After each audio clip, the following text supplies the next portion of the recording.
You know it's bad when literally on this thing, it tells you to drive on the left. Oh man, this is gonna be so bad.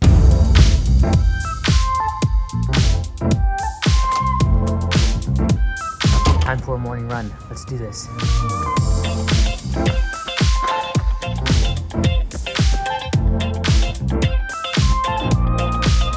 Got a couple hours of sleep, did some push-ups, took a shower. Now I'll have to go get the rental car, which happens to be 30 minutes away from the airport.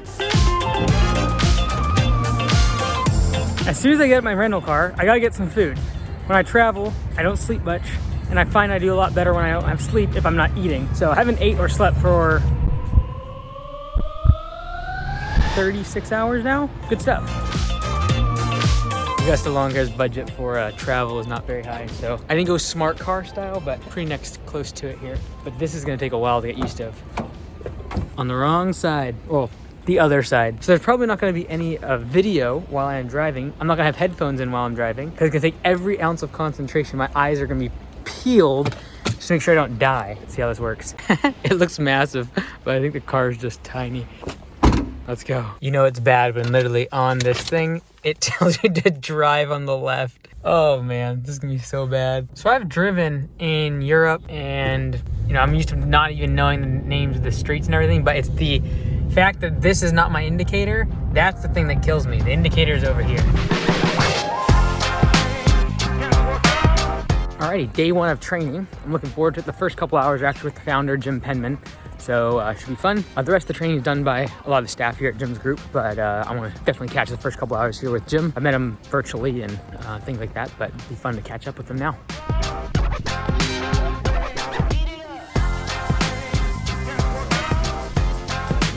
The franchisor needs to respond to you within 24 hours on business days, which means if you call at 12 o'clock on Friday, they've got till 12 o'clock on Monday. Most franchisors are very, very good at this. And they will tend to call you back fairly quickly or take your call. Pretty cool place they got here. It's kind of like right next to a conference center. It's not like technically owned by Jim's Mowing, but it's next to a conference center, so you're able to stay basically on grounds. So just gonna head up to the hotel, got a meeting with the web team because we are instituting a dashboard, a back-end dashboard for the franchisees where they can change stuff on their website a lot easier, add service pages, banners, things like that. So gonna have a Zoom call meeting right now and then hopefully get a little bit of rest before dinner. How I'm currently running the operation is this smartwatch thing shows the time locally, and my actual watch shows the time back in Washington. Keeps me on track, because being 8 hours ahead or whatever it is, throws you off. Hey, Claire, how's it going? Nice to see you. It's not augmented reality.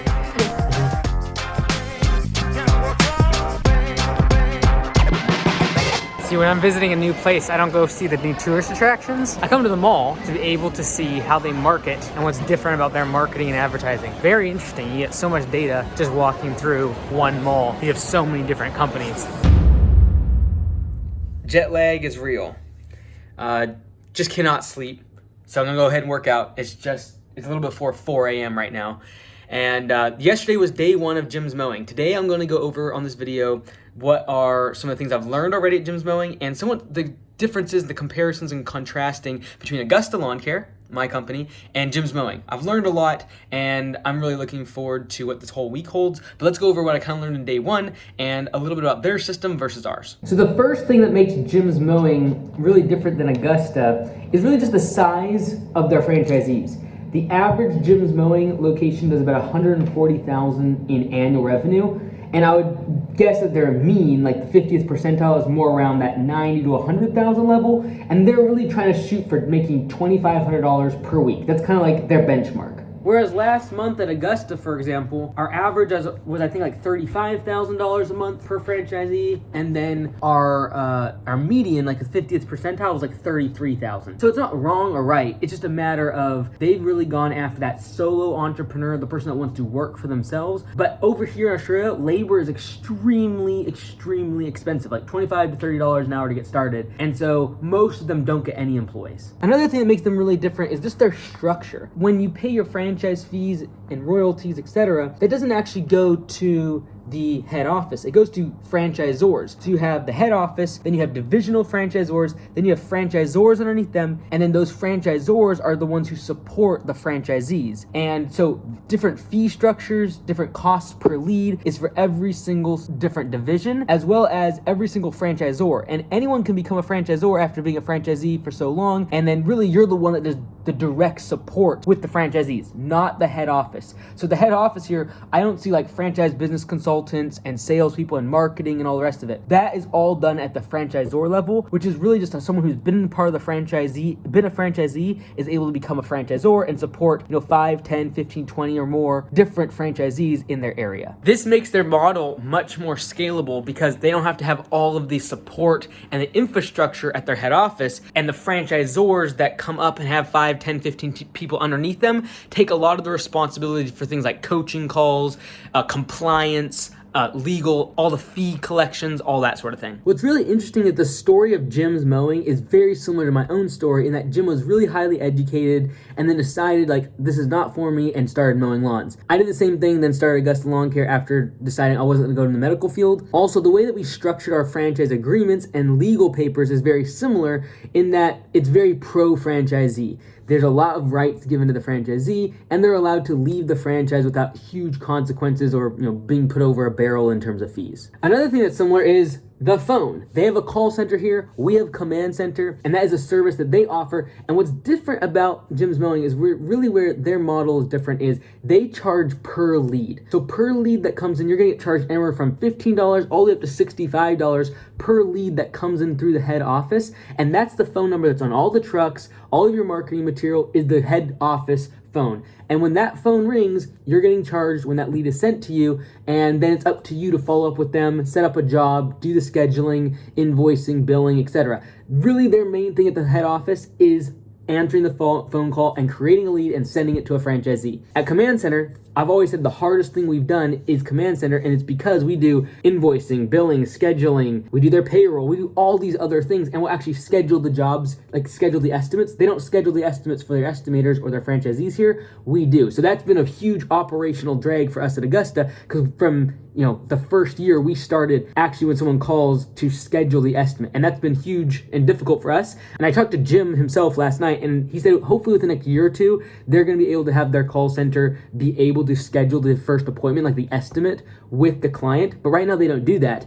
And so I can just see how much their model has allowed them to scale so much faster by having franchisors underneath the head office to do a lot of the support, as well as not having a full-fledged command center where there's services outside of just answering the phone, taking the lead, and then passing it to the franchisee.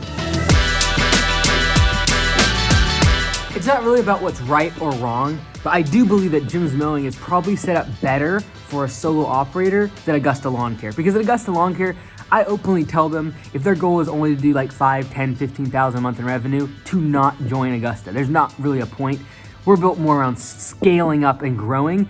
Whereas here, you really can't even run Facebook ads or Google ads as a franchisee here. You gotta rely on your franchisor for the ad fund, the technology fund that you pay them. You gotta leave it up to them to do a lot of the advertising for you outside of door knocking and what they call mail drops. A stat that Jim shared with everyone yesterday I thought was really interesting is he talked about, everyone throws around this number around 50-60% of small businesses fail within the first 5 years. And he said he actually thinks that's more around 90% when it comes to service-based businesses.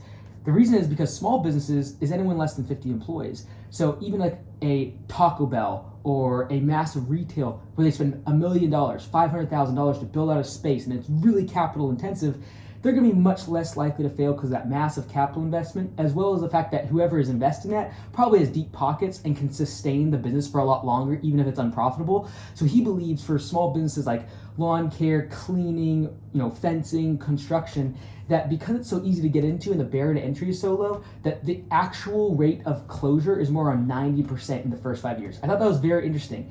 And he said that over the past, they've now been franchising for 33 years. They started off with a 75% of their franchisees failing the first year, and they've been able to get that down to about 10 to 12% just by increasing the training, adding the community, making sure that the franchisees are all together. So That was really eye-opening to me. The massive advantage that Jim's Mowing has that we do not have at Augusta Lawn Care yet is the fact that they have brand awareness. With over almost 2,000 locations for Jim's Mowing in Australia, almost everyone knows Jim's Mowing. And so what happens is when someone starts, they immediately start getting leads because everyone knows the brand. That brand awareness is only achieved when you get lots of people driving trucks around all the time. And especially in places like Melbourne, Perth, Sydney, where they have tons of franchisees, like I'm talking 50 to 100. You're seeing 50 to 100 trucks driving around the city all day long, massive brand awareness. If anyone else joins the franchise, immediately they're getting leads. That's something that will only come with time. I think we'll achieve it probably to a really high extent at Augusta, probably in 2 years. We would really need at least 300 locations to really make it where it is something that everyone knows Augusta. When you think of lawn care, you start thinking about Augusta prior. Now, because they've been doing franchising for like 33 years, I really think their training is very, very good, especially at taking someone who knows nothing and really building them up slowly. So even though some of the elements might seem elementary to like myself when I'm here training, it's a matter of like really taking someone through the basics, the elementary parts of business, and then growing them up. And that's all you really need if you're going to be doing 120,000 in revenue. Whereas at Augusta, we really focus more on things like pay for performance, hiring, the whole culture side of things, meetings, because the whole goal is more or less building $1 million plus business, or at least 500,000.